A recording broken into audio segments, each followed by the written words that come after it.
Hideo Kojima is one of the most revolutionary minds in the gaming industry. He took a legendary game series from pixels to one of the most cinematic experiences in video games. He took inspiration from his favorite forms of media and incorporated it into our favorite games. This led our minds to more than just the final boss or getting a high score. He has been known to take creative risks throughout his entire career in the industry. This has resulted in surprise successes, major disappointments, cancellations, and even separation from the company that he stayed loyal to for decades. But this has also resulted in one of my favorite pivots in the entertainment industry. I'm talking about Death Stranding 2 on the Beach, the sequel to 2019's Death Stranding. This time there's less mystery as to what this game is. The first game we had no clue what was going on. We were seeing trailers that showed supernatural, futuristic sci-fi and emotional scenes where people were holding babies butt naked on the beach crying in the rain. The interesting thing about this sequel is we have a hint of what the gameplay is going to be about, delivering packages, being a porter, but the trailer to this sequel was also absurd, insane, and ridiculous as usual with Kojima, so it had me interested in how and why we're going to be experiencing those crazy scenes from that trailer. The story begins with an immediate family reunion between Sam, Lou, and us. We have a nice tutorial running over the ridges of mountains. As soon as you take a look at the horizon and you look around, for me personally, this is one of the most beautiful games that I have ever played. Even though in a way this is a post-apocalyptic game, I'm not gonna call this a barren wasteland. It feels like there are details and meticulous attention paid to everywhere that I decided to step. And it doesn't just go that way with the environments. Each and every character in this game is made with such detail mapped to their faces, their skin. You can see the flaws. Anytime the camera zooms in on an iris, sometimes I'm thinking that it's live action footage, but it's the game just reflecting and showing so much detail that people have been using Sam's face for facial recognition software. A common criticism that I see about this game is that, quote unquote, it's just a delivery simulator. If you've ever worked in the transporting business, whether you're doing retrieval missions or you're transporting product or you're confiscating stuff, people that have worked in this profession will tell you that there is no day that is ever the same. There will be situations where your wits will be tested to the max, and there will be times where dangers and unforeseen events will cause all types of plot twists throughout your regular workday. This is a good setup for a unique and interesting gameplay loop. While all those things I mentioned do happen in this game anyway, we also have to remember we are in a world created by Hideo Kojima, and also a world that uses assets from the aforementioned cancelled Silent Hills game that showed up as the demo PT. This means that things can go from goofy and cute to hellish and crazy at a moment's notice. Sometimes random occurrences had my jaw on the floor because I didn't know what was happening on the screen until things got explained. And for anyone who has some misunderstandings about what's going on in the world of Death Stranding 2, Kojima's got you. They got an entire database dedicated to the lore of the world, the game, the character, the environments, random occurrences, weather effects, etc. I can't even list them all right here because this video would be hours long. A noticeable thing about this game is the intention and purpose with every item, every weapon, every gadget, tool, resource.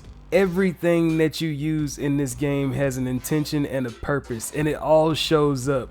There's no such thing as equipping an item and it doesn't show up. You're not gonna equip a trinket on your backpack. It's gonna show up on your backpack. It's gonna be there. The currency that you collect in the game, the chiral crystals, they show up as a little storage bin on the back of your backpack.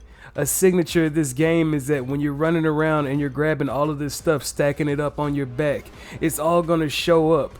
It's going to show up akin to those bokeh, the people that work in Asia that carry tall towers full of items strapped to their backs. That is the inspiration for Sam's job as a porter on this game. Because the creator of this game has been in the industry since the 80s, it's a strong presence of fundamental mechanics built into this game from the ground up. One of the most basic tools you'll get in this game is your boots. Your boots come with different capabilities as you unlock different types of them, and then you can go over to the exoskeletons that you wear on your legs that allow you to run faster, jump farther, carry more weight, and then you start going even further into even more mechanics.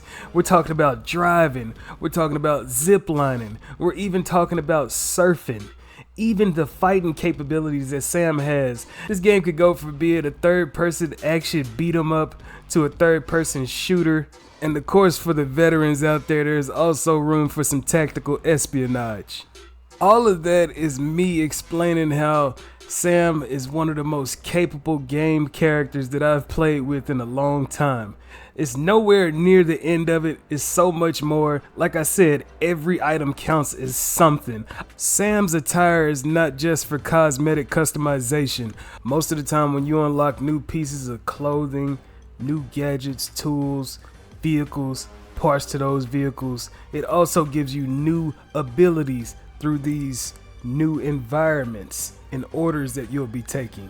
The open world style, whenever I was going through this game, reminded me more of The Witcher 3 than Grand Theft Auto.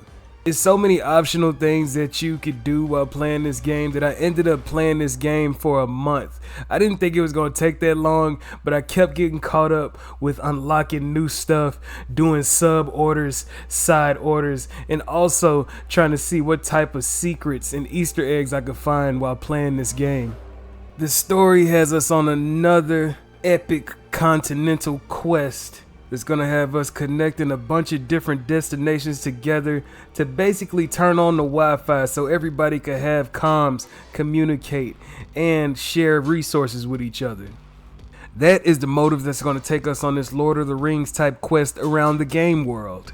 I was also pleasantly surprised that Sam is not gonna be going on this quest by himself. We have an entire spaceship family with us, a la Final Fantasy, that's going to be going along with us. Individuals with their own stories and backgrounds. Their dooms or special abilities help them fit into the story in their own unique way.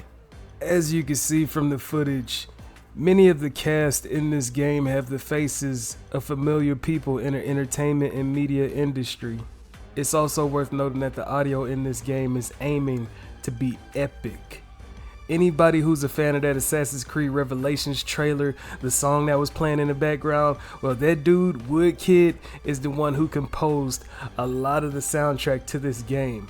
But you know, it goes deeper than that when it comes to games made by Kojima.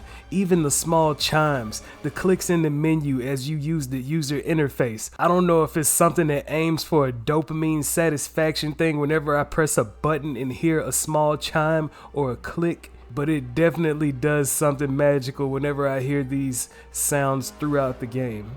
Compared to the first game, Death Stranding 2 is paced in a much better way. In between the gameplay, many of the cutscenes serve to build up to character reveals, spectacle set pieces, and even goofy, random craziness that lighten the mood whenever the game gets into its more serious tones. The fact that Kojima got all the actors in this game to act with this much range is a feat in itself. Most of the time you'll see people post on the Social Strand service, the social media platform that's in the game. Characters will post pictures.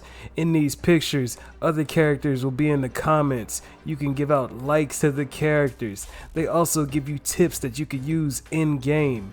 In Kojima fashion, where many tips break the fourth wall and start speaking in a meta perspective. Even Sam this time around has more quips. He has more things that he'll say to you directly at the player.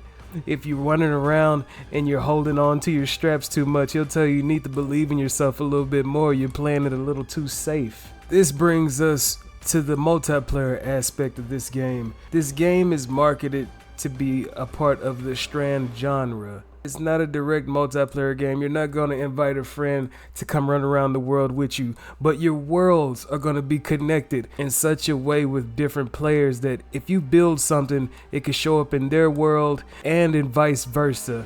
People can also drop tips, a la signs on the ground, just like the From Software games, and you can also move vehicles and cargo around with the shared locker system at different destinations. This results in one of the most cooperative communities I've ever been a part of. People are always willing to help out, leaving supplies at different stops, having likes to share with you whenever you hop back on the game because they used a road that you built or a ladder that you left somewhere. As you progress through the game and unlock more structures to build, you also gain the ability to see other player structures. If it's one thing that this game nails, it's a sense of progress. Whether we're talking about the vehicles, suit upgrades, weapons, structures, everything in this game prepares you for what's next. Whether you start off fighting simple bandits to fighting against giant tar monsters. At the beginning, I remember starting off just trying to cross a river of water and struggling with that, to being able to shoot myself out of a cannon to climb on top of a mountain. All of these gameplay mechanics combined with the epic story, world, and lore make one of the most playable experiences that I've gotten to be a part of. It shows what Hideo Kojima can do with his creative freedom, something that could be good to witness and fun to play at the same time. Another release by Hideo Kojima that shows us that video games can be art because it has a heart. Shout out to everybody for watching this video.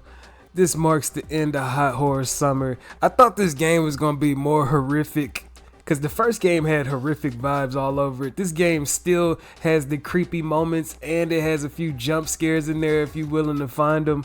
But yeah, man, this is Durag Rico signing off. Had to pay homage to Hideo Kojima. I'm a big fan of the Metal Gear series.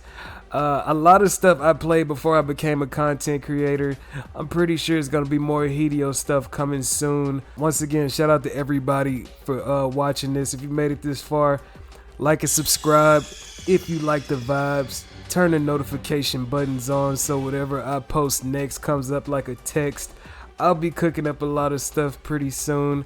I know I haven't been on in a few weeks. This game was way longer than I expected. I played it for like a month straight and I wanted to stay focused on what was going on in this world. I was completely locked in and dedicated to it. Thanks for the experience, Kojima Productions. This dude pays a lot of homage to himself. I love it because whenever you get yourself to this position, it ain't nothing like paying homage to yourself. Shout out to those VR missions. The music in the VR missions in this game is epic as hell. I hum that shit while I'm at work. That's it, man. I'm out of here. Y'all be safe, though.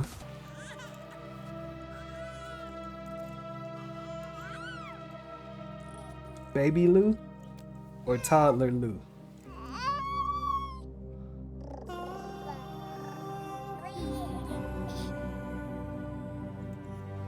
feel like something freaky about to happen.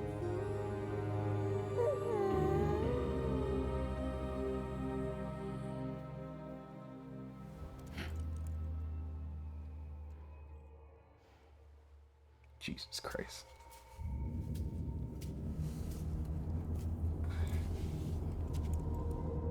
Keep me good. Oh my God.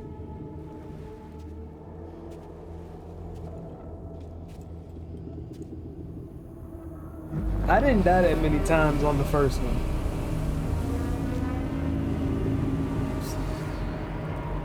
All those bridge babies are fucking crazy. Alright. Alright. Alright, Attack on Titan. Alright, Junji Ito. Are you